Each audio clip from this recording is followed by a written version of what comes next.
Welcome back, ladies and gentlemen, to the Survivor Girl podcast. I am your hostess, Alice, aka the Survivor Girl. And today I'd like to welcome one of my favorite people in the world and one of the true people I appreciate more than anyone is Dina. Dina, welcome to the podcast. Hey, Alice, aka Survivor Girl. Happy to be here and thank you for creating this space and having the voice, giving us a chance to have a voice, fellow survivors. So just good morning. And good morning to you. You guys, Dina is one of my favorite people, and she's one of the most amazing survivors. And I'm going to ask her some great questions to get her to tell you everything about her. And you will be just as amazed as I have been in the time that I've gotten to know her. So, Dina, my first question, what initially led you to the doctor? What was happening that had you concerned?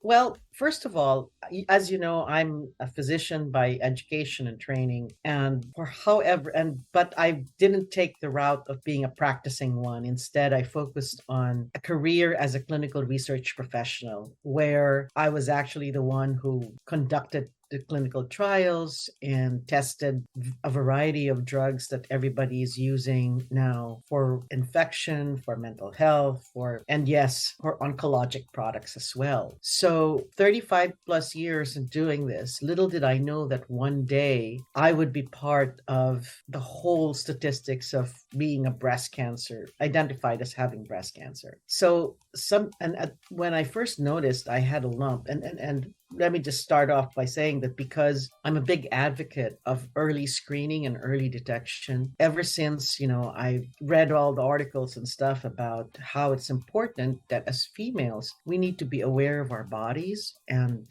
focus on even, making sure that we know what's going on with our bodies. So from having regular pap smears to, yes, even in the shower, doing self-exams. And that's how I found my little lump on my left breast. And I said, this doesn't look right.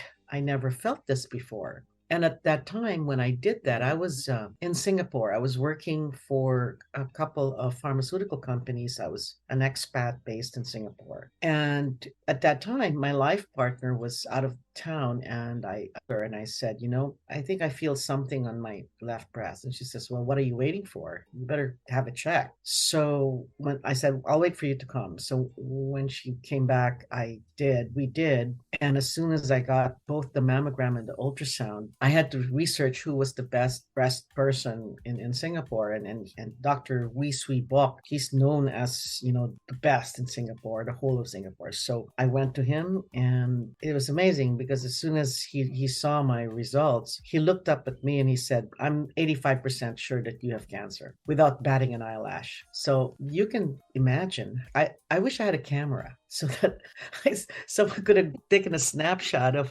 what was on my face. But of course, my physician mentality kicked in, and I said, okay, what's next? Are we going to do a biopsy? He says, no. We're going to do a lumpectomy, and then you're going to have radiation, and then we're going to do one other test to find out if you need chemo or not, depending on what we find. I said, right away, a lumpectomy? Of course. Why waste your time with a biopsy? So the very next day, I was scheduled for lumpectomy. And as to what, true to form, he was right. It was early stage 1. However, the type of cells were aggressive, grade 3, and it was ER/PR positive and HER2 negative. What that means is that it was based on my hormones, on the estrogen progesterone cycle of it. So she said, well, let's do breast sparing and we should do radiation. I said, no, I don't want radiation. I don't like the side effects of radiation. I don't want the long-term side effects of radiation. I just want it off. And he says, why? You don't need to take it off. Look at all the studies. It says you don't. No, I want it off because I want to have the peace of mind that someday it's never going to come back. There's just nothing to come back to. So I said, I'm on my way back to the US. I'm going to get a second opinion, which is what I did. And I decided to have the Oncotype DX test done here in the US. And luckily, because my insurance in Singapore was not going to cover it, because one of the things about, when people realize they have cancer, the first thing, apart from figuring out how to manage your life flashing in front of you and you realizing that now you really have an expiration date to your life, can you afford it? So it was hard to figure out because at that time I lost my contract. My contract ended and I was at the cusp of figuring out what to do. Luckily, my appointment to being in academia at Rutgers came through at the time that I needed it. So, but my insurance didn't kick in yet. So I was dependent on my insurance in Singapore, which they won't cover stuff in the US. So thank God for the network of physicians that I know and being in the industry of clinical research, I was able to get to the company who was doing the Oncotype DX test that could determine whether I needed chemo or not. And I told them, I said, look, I have no insurance in the US and I know I need this test. Is there a way that I can participate in a clinical trial so I can avail of this test? Or can I do a payment plan or what can I do? So luckily, they were able to grant me some extensions and I was able to get the test done. To which I found out, thank God, that I didn't need chemo. So all the more when I went and to the oncologist I used to work with when we were doing clinical trials here, and he told me, okay, I'm going to start you off on the oral pills and then go get yourself scheduled for the mastectomy if that's what you want. And that was the first phase of my journey. So what was the full process of treatment? It sounds like that money being an issue. Explain to people also like how expensive treatment can be for some and why that can be prohibitive for some people being able to get treatment. Yes, so that Oncotype DX test would have cost me about $5,000 to $6,000, and I didn't have that cash at that time. And so nowadays, if you go through, there's a lot of help that you can get with various programs. So the first thing that you really need to do when you meet with your doctor, and it just so happened that I was fortunate enough to be connected with the right folks, and that's why I like what the American Cancer Society is doing and the Susan B. Common organization is doing, where they have all these different programs where people, as long as they just actively look for it and they are knowledgeable of the different programs, you'll be able to manage it. Like, for example, City of Hope is where I have my oncologist, and City of Hope itself, their foundation is very well stacked and they have programs there even if you don't have insurance, and you can go. But what's important though is that you have that open mind and that willingness to live.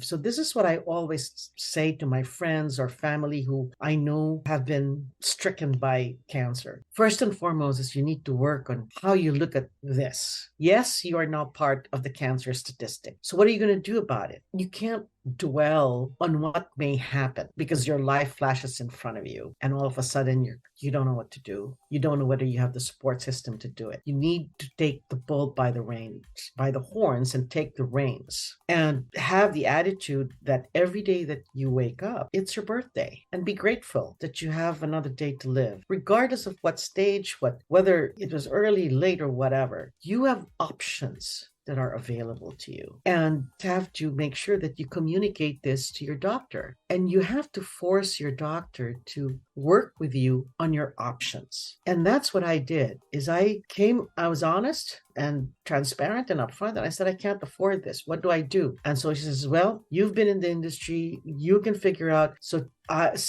call your network and see what you can do. So so to me, I was lucky and blessed that I had that opportunity. But for those that don't, when you talk to your doctor and you ask them, so what is your plan? How are we going to do this? Remember, it's a partnership between you and your doctor, and it's not just you. You need to have a team to work with you to make sure that you have access to everything. So one is your family is your number one support. If you have a partner in life or not, it's your partner, your friends. But more importantly, you need to work on one, accepting that, okay, this is happening to me now. What do I do? And go out there and fight for what you have. Because if you do, you'll be surprised at what avenues will open for you. Like, for example, at the City City of Hope, I've had, people that I know who are tourists who had an issue and they found out that they have cancer. City of Hope was able to facilitate them, one, at least getting the right diagnosis in place and giving them options. And at least before they went back home, they had the right records that they needed so that they can take care of it at whatever country they came from. And if you're local and you don't have insurance, they have a way by which they can work the system and their foundations, and they're very well stacked in at least helping you get a treatment plan in place. See, addressing that you and accepting that you have cancer is the first step. And then wrapping your head and your heart around what are you going to do next, and proactively seeking to create a treatment plan that works for you based on economics, based on your support system, and more importantly, based on you and your life. What are you doing? If you're working full time or not working, if you're a mother or a grandmother or whatever, how are you going to manage through your treatment plan? And to keep yourself informed by listening to podcasts like this and being inspired by people like you, Alice. Just the fact that you call yourself the Survivor Girl is inspiring enough. I appreciate you for that. But tell me, during your treatment, what was one of the most normal things that you wanted back for yourself? I know with me, it was just contact with people, because I ran into a lot of people who have issues with touching people or hugging people that are going through active treatment, especially.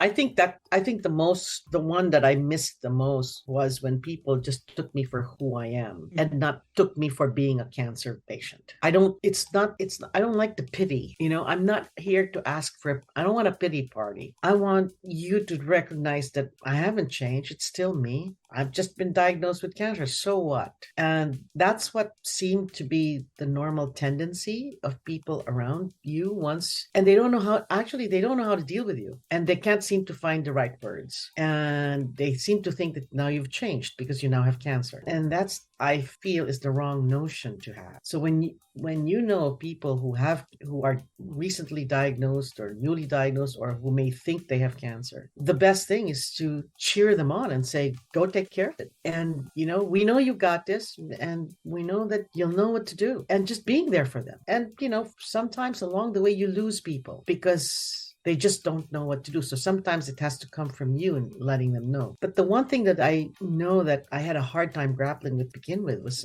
because when I made a decision to have a double mastectomy and opted not to have reconstruction, that body image was something that I had to work with in my head. And but I quickly snapped out of it because a friend of mine said, you know what? You can always buy those silicone boobs that you want to put in a bra, and those bra that you can just wear it anytime you want to. Just think about this. You don't have to wear a bra. And you know what? She was right. There are upsides.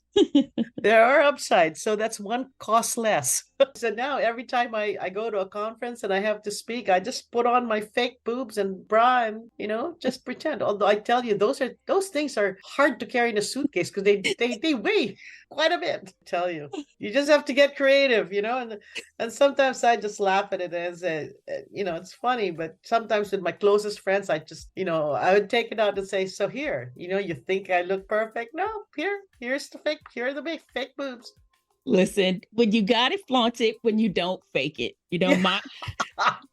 That's my favorite saying in the whole wide world. Mine are, I have 2 different size ones. I still prop them up and make them look pretty. But hey, when you got it, flaunt it. When you don't, fake it.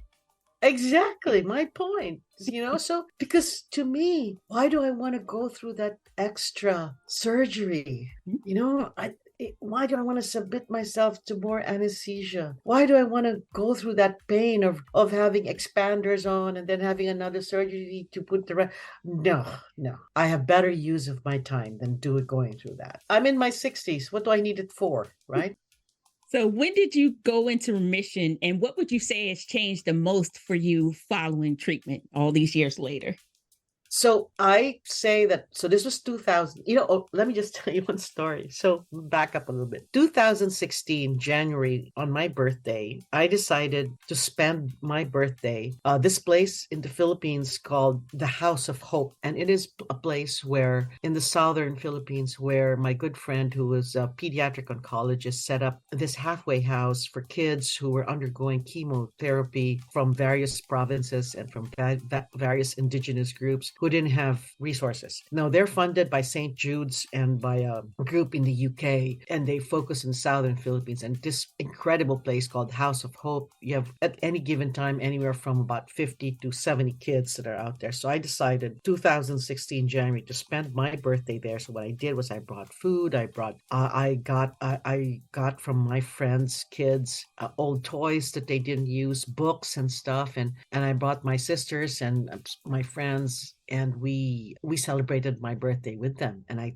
had this big tarpaulin done, and I said every day is your birthday, because every time, that to me it's a gift, whether you're doing chemo, radiation, or whatever treatment that you're getting for whatever type of cancer you have, every day is really your birthday. So ironically, that same year, November 2016, was when I was diagnosed with breast cancer. So I said that kind of triggered, it just kind of just propelled me to saying, okay, this is now then another chapter in my life that I have to take on, because I saw what those kids were going through and their families, and now it's hitting me, and what my family is going to go through it with me. And I'm in the index case in my family. I'm the first one, and I have two other sisters and nieces, and so again, the rallying cry is you better go get your screening and stuff like that. So fast forward to now, that's why, because I opted to have the bilateral mastectomy in lieu of radiation, they put me on the oral pills, which is the aromatase inhibitors, which is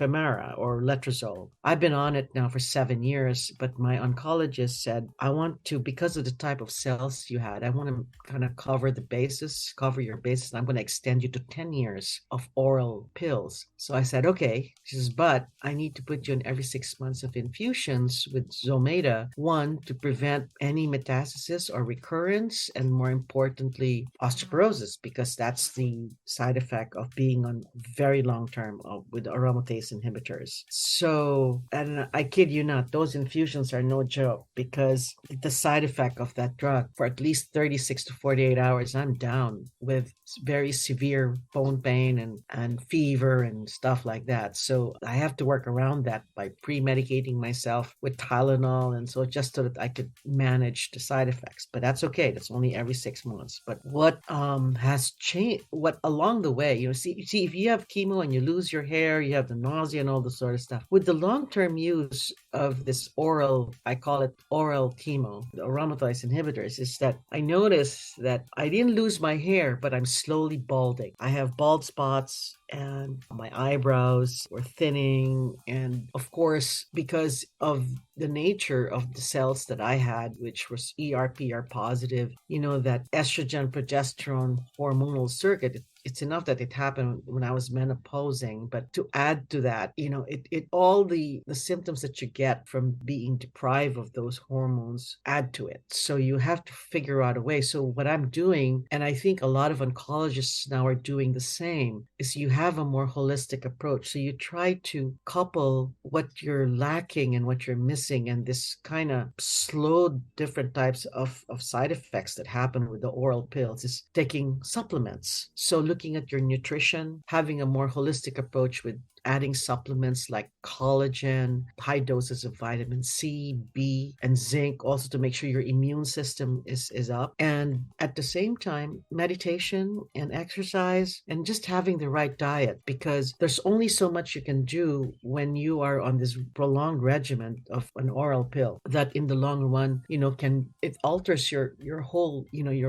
body systems and makes you prone to other stuff. So proactively, you want to educate yourself about the type of foods that you eat, the kind of exercise that you need to do. But more importantly, is really your psyche and your emotional coping mechanisms, because there will be days when you just feel tired with what and how you try to preserve yourself and how you try to battle and make sure in your head there's still that constant reminder that, you should manage your stress, because stress has been known to awaken cancer cells. And so when I get stressed at work or anything, I just learned how to chill and find other ways to calm myself down. I tell you, if you met me when I was 40 and I was running my own company at that time, I was so driven. I was a completely different person. I never stopped. I was always traveling. I didn't sleep. And my parents, at the time when I was diagnosed, my dad was still alive then, and both of my dad and my mom felt that the reason why I got the cancer was because I was too stressed because of work. And that was a major change that I had to do, was to manage how I manage things and how I managed my career. And that's why I ended up in academia. And it's a totally different ball game, but it's more manageable stress-wise. And I love to teach. I love my students. I love what I do. And I think that's the other component to a cancer patient and someone who's already on the journey to try to fight the cancer and keep those cancer cells dormant so it doesn't come up in some other way or form. But at the same time, keeping yourself healthy is to really manage your attitude about what you have and what you now lost. So I think that's where I am right now. So what would you tell someone who is dealing with cancer currently, or to their families, that'll help them get through this now dark period in their life? Acceptance that you have it, and proactively, seek the right partner in terms of your primary care doctor, your oncologist, and really educate yourself on what you have and not be turned off by side effects from the treatment, not be turned off or give up because there's a 50-50 chance or maybe even just a 30% chance that you'll live longer. At the end of the day, you need to want to live and you need to want to be around for you, for your family, for your friends, and to be able to say that, you know what, I gave it my all. I did my best. So if and when the day should come that it comes back, as far as I'm concerned, I'm going to deal with it. If it doesn't come back and I die of something else, great, thank you. And so when I face God, I tell him, look, your will be done. And guess what? I did more than that. I tried to help other people with it so that I could help ease their burden. Does that qualify me to get into heaven? I hope so. At this point, what do? The worst that you can do is to wallow and allow the depression to kick in, because then you're doing yourself a disservice. Life is beautiful despite whatever. It's how we roll with it that counts. That's why you're a survivor, girl. That's why we're having this conversation. Hopefully we can make a difference to all those people that are listening, and their will to survive is what's going to to surface the most, versus that there is still that dark place where we can go to, and you don't want to go there. I totally agree. Well, you guys, now you understand why I love Dina so much and how tremendous she is and how great she is. And you guys, thank you all again for listening. I appreciate you all. We will definitely be back. Thank you, Dina, for coming on the podcast. I truly appreciate you more than I can ever express to you. You are my survivor, girl. And anytime, I'm here for you. And to the audience, thank you for listening in. And remember, for all of those of you out there who have been diagnosed with cancer or are survivors, are thrivers, be grateful. Every day is your birthday. Absolutely. Thank you guys again for listening. We'll see you back here next time.